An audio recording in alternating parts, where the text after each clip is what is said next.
Pada video pembelajaran kali ini nanti kita masih melanjutkan pembelajaran pada kelas 4 ya. Tema 8 daerah tempat tinggalku, subtema yang kedua keunikan daerah tempat tinggalku. Kita masuk ke pembelajaran yang pertama.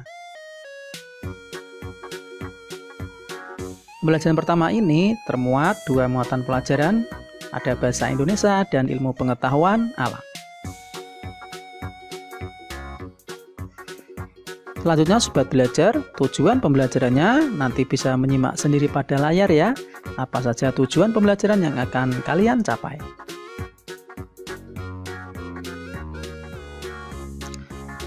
Langsung saja sobat belajar, kita mulai pembelajaran hari ini. Sudah siap dan tetap semangat.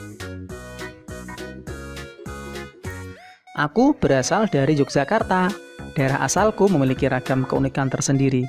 Tahukah kamu apa keunikan Yogyakarta? Yuk kita telusuri bersama. Siti berasal dari daerah istimewa Yogyakarta. Siti bercerita tentang daerah asalnya. Bersama Siti, mari kita cari tahu lebih lanjut mengenai keunikan daerah istimewa Yogyakarta.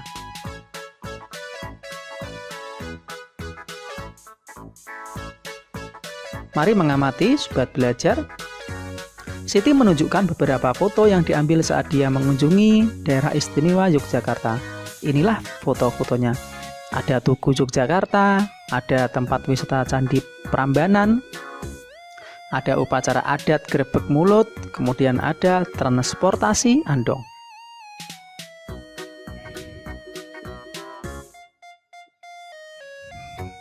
Setiap daerah pasti memiliki keunikan tersendiri, termasuk daerah tempat tinggalmu.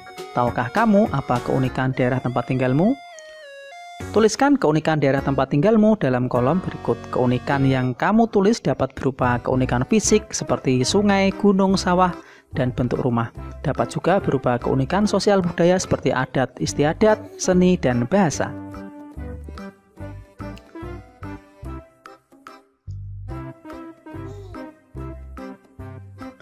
Salah satu tempat wisata yang memiliki keunikan adalah Candi Prambanan.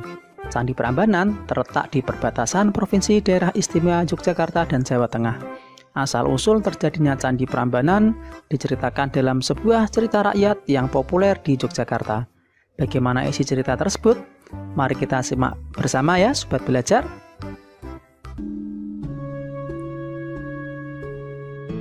Mari kita membaca bacaan cerita rakyat yang berjudul Roro Jonggrang. Roro Jonggrang adalah seorang putri dari kerajaan Prambanan.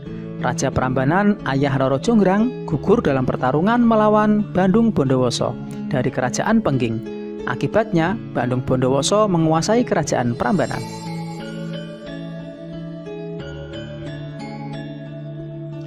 Bandung Bondowoso yang tamak menginginkan Roro Jonggrang sebagai permaisurinya. Roro Jonggrang yang tidak mau diperistri oleh Bandung Bondowoso pun mengajukan sebuah syarat.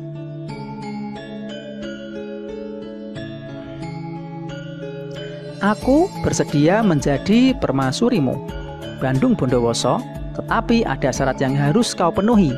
Jika berhasil, aku akan menikah denganmu. Namun jika kau gagal, izinkan aku pergi, kata Roro Jonggrang. Apapun yang kau minta akan aku penuhi, Roro Jonggrang. Jika aku gagal memenuhinya, aku akan mengembalikan kerajaan ini kepadamu, saut Bandung Bondowoso angkuh.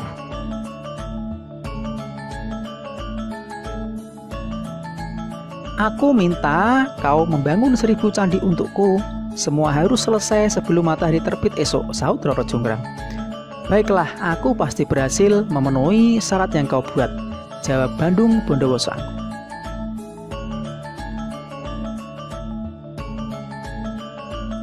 Bandung Bondowoso meminta bantuan pasukan jin untuk membangun 1000 candi. Dalam sekejap, bangunan candi mulai tampak. Roro Jonggrang panik. Dia mengadu kepada Busumi, dayang kepercayaannya. Busumi mempunyai ide untuk menggagalkan pekerjaan Bandung Bondowoso. Dia segera memerintahkan para dayang untuk menumbuk lungsung dan membakar jerami.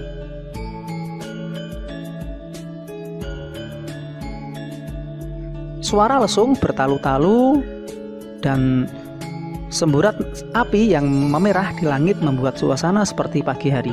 Ayam-ayam jantan berkokok bersaut-sautan. Mendengar kokok ayam jantan, pasukan jin terkejut.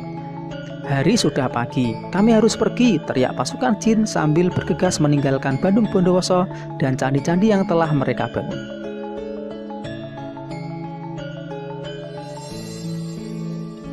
Roro Jonggrang mendatangi Bandung Bondowoso. Roro Jonggrang segera menghitung candi-candi yang sudah selesai. Candi-candi ini hanya ada 999, kurang satu candi, kata Roro Jonggrang kepada Bandung Bondowoso. Bandung Bondowoso tidak percaya dengan perkataan Roro Jonggrang. Dia segera menghitung banyak candi dan ternyata memang benar hanya ada 999 candi.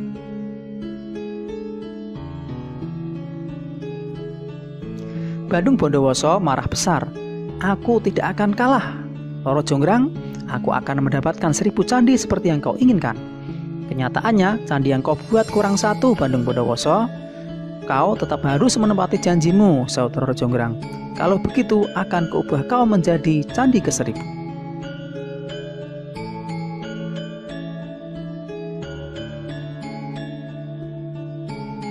Dengan kesaktiannya, Bandung Bondowoso mengubah Roro Jonggrang menjadi patung batu. Patung itulah yang menjadi candi ke-1000. Candi-candi itu hingga kini masih berdiri tegak di wilayah Prambanan.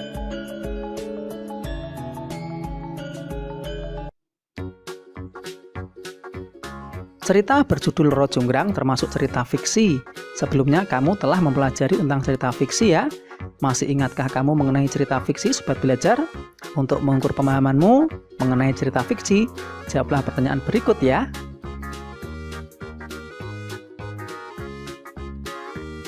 Yang pertama, apa yang dimaksud dengan cerita fiksi? Masih ingat, Sobat Belajar? Ya, cerita fiksi atau rekaan sengaja dikarang oleh pengarang. Cerita fiksi diolah berdasarkan pandangan, tafsiran, dan penilaian pengarang mengenai peristiwa-peristiwa baik yang pernah terjadi secara nyata maupun hanya dalam khayalan pengarang. Kemudian yang kedua, sebutkan tokoh utama pada bacaan berjudul Roro Jonggrang di atas. Tokoh utamanya tadi adalah Roro Jonggrang dan Bandung Bondowoso. Kemudian yang ketiga, sebutkan tokoh tambahan pada bacaan tersebut. Tokoh tambahannya yaitu tadi ada Bisumi, Paradayang, dan pasukan jin.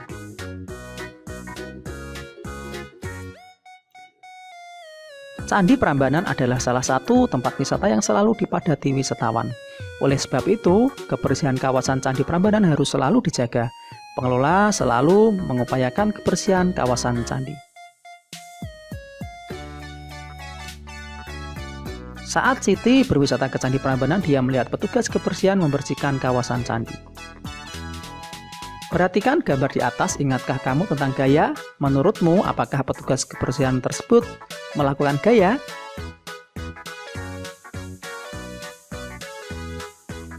Gerakan mendorong atau menarik yang menyebabkan benda bergerak disebut gaya. Jadi petugas tersebut tadi melakukan gaya ya, Sobat Belajar. Mari mencoba, Sobat Belajar. Gaya yang dikerjakan pada satu benda akan memengaruhi benda tersebut. Pengaruh apa yang ditimbulkan gaya terhadap gerakan benda?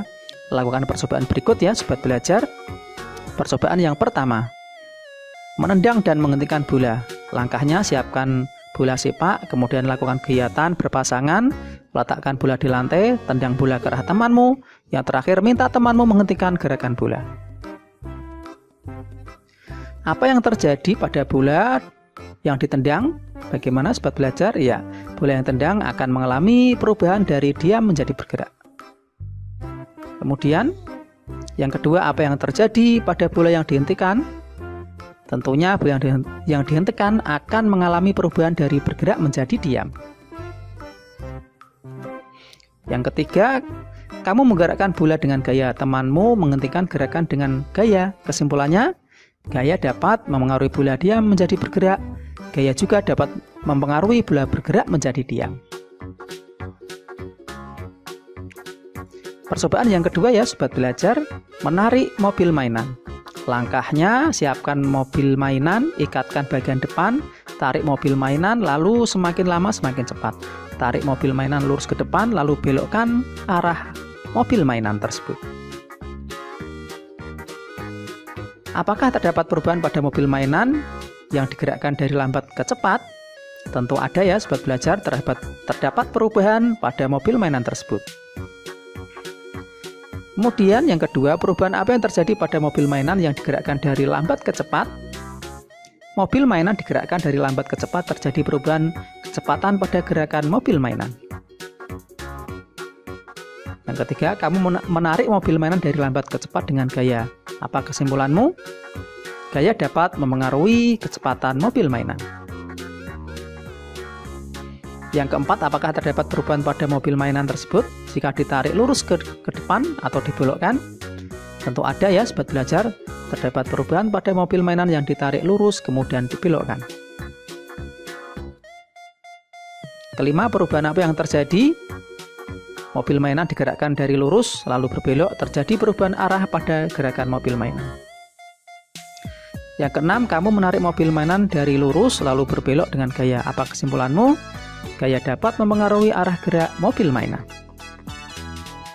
Nah, sobat belajar, dari percobaan tadi, mari kita simpulkan ya. Gaya dapat memengaruhi gerak benda. Berikut beberapa macam pengaruh gaya terhadap gerakan. Yang pertama, gaya dapat memengaruhi benda diam menjadi bergerak. Kemudian gaya dapat memengaruhi benda bergerak menjadi diam. Yang ketiga, gaya dapat memengaruhi benda bergerak lebih cepat atau lebih lambat. Yang terakhir, gaya dapat memengaruhi arah gerak suatu benda. Nah, demikian sobat belajar video pelajaran kali ini ya. Jangan lupa dukung channel ini dengan cara like, share, and subscribe.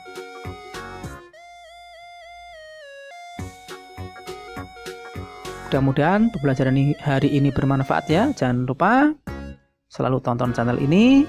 Saya akhiri ya. Wassalamualaikum warahmatullahi wabarakatuh.